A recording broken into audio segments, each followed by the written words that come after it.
ఓం శ్రీ సాయినాథాయ నమః. అలంది నుండి ఒక సన్యాసి బాబా దర్శనంగా షిరిడీకి వచ్చిన అతనికి చెవిపోటు ఎక్కువగా నుండి నిద్ర పట్టుకుండేను. చికిత్స కూడా చేయించుకునేను, కానీ వ్యాధి నయము కాలేదు. బాధ ఎక్కువగా నుండి ఏమీ చేయటికి తోచలేదు. తిరిగి పోనప్పుడు బాబా దర్శనంకై వచ్చిన అతని చెవిపోటు తగ్గుట ఏదైనా చేయమని సన్యాసి తరపున బాబాను వేడుకునేను. బాబా అతనిని ఇట్లు ఆస్వాదించెను. హచ్చగరేగా భగవంతుడు నీకు మేలు చేయను. ఆ సన్యాసి పునః చేరి ఒక వారము రోజుల పిమ్మట షిరిడీకి ఉత్తరము వ్రాసిన. ఆ ఉత్తరంలో తన చెవిపోటు తగ్గిననియు, కానీ ఇంకాను వాపు తగ్గులేదనియు వ్రాసిన. వాపుతో పోగొట్టుకున్నట్టుకై శాస్త్ర చికిత్స చేయించుకోలేనని బొంబాయి వెళ్ళాను. డాక్టర్ చెవి పరీక్ష చేసి శాస్త్ర చికిత్స అవసరం లేదని చెప్పిరి. బాబా వాకు కన్నా శక్తి అంత అద్భుతమైనది. కాకా మహాజాని యొక్క ఇంకొక భక్తుడు గలడు. అతడు నీళ్ళ విరోచనంతో బాధపడుచున్నాడు. బాబా సేవ కంటకము లేకుండెను. ఒక చెంబు నిండా నీళ్లు పోసుకొని దానిని మసీదులోనొక మూల పెట్టుకుని అవసరం వచ్చినప్పుడు ఎలా పోవుచుండెను. సర్వజ్ఞుడైన బాబాతోనేమియూ చెప్పనక్కర్లేదనియు, బాబాయే తనకు స్వత చేకూర్చుననియు కాక నమ్మెను. మసీదు ముందర రాళ్ళు తాపన చేయుటకు బాబా సమ్మతించెను. కావున పని ప్రారంభమైన వెంటనే బాబా కోపాద్దిపీతుడై బిర్గా నరిచెను. అందరూ పారిపోయిరి.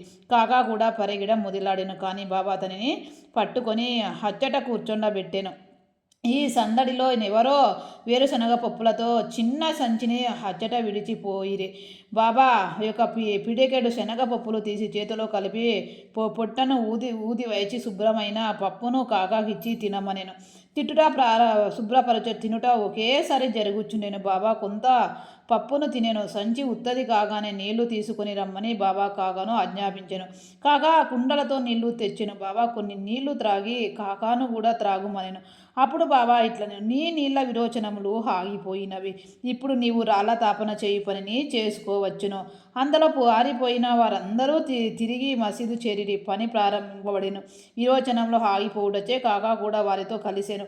నీలి విరోచనములు వేరుశనగపప్పు ఔషధము. వైద్యశాస్త్రం ప్రకారము వేరుశనగపప్పు విరోచనములు హెచ్చించును గాని తగ్గించలేదు. ఇది నిజమైన ఔషధము. బాబా యొక్క వాక్యే. హర్ద నివాసి దత్తోపంతు హర్ద గ్రామ నివాసి. అతడు కడుపు నొప్పితో 14 సంవత్సరములు పడుచుండెను.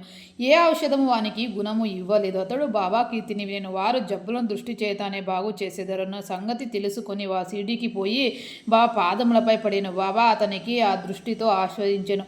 బాబా అతనిని తలపైన తమ వస్తము నుంచి ఊది ప్రసాదమిచ్చి ఆశ్రయించగానే అతనికి గుణమిచ్చెను. ఈ జబ్బు వలన తిరిగి అతడు ఎన్నడూ బాధపడలేదు. ఇంకొక 3 వ్యాధులు మాదర దేహపాండే మూల్య వ్యాధిచే బాధపడుచునే. సోనామకి కషాయము బాబా వానికి ఇచ్చెను. ఇది వానికి గుణమిచ్చెను. 2 సంవత్సరముల పిమ్మట జబ్బు తిరగదొడిగెను. మాదర ఇదే కషాయము బాబా ఆజ్ఞ లేకుండెను పుచ్చుకొనెను. కానీ వ్యాధి అధికమయ్యను. తిరిగి బాబా ఆశ్రమంతో నయమయ్యేను. కాకా మహాజని అన్నగారైన గంగాధర్ పంతు అనేక సంవత్సరాలు కడుపు నొప్పితో బాధపడేను. బాబా కీర్తి విని షిరిడీ వచ్చెను.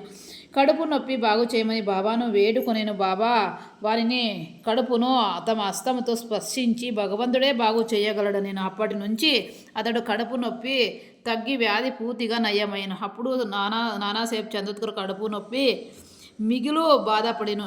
ఒకనాడు రాత్రి వాళ్ళు బాధతో సతమతమయ్యేను. డాక్టర్ మందు ఇంజక్షన్లు ఇచ్చిరి, కానీ అవి ఫలించలేదు. అప్పుడు అతడు బాబా వద్దకు వచ్చాను.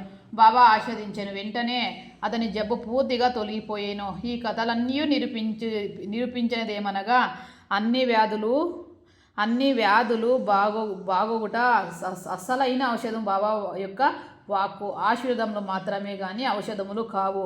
13వ అధ్యాయం సంపూర్ణం. ఓం శ్రీ సద్గురు సాయి నాథార్పణమస్తు.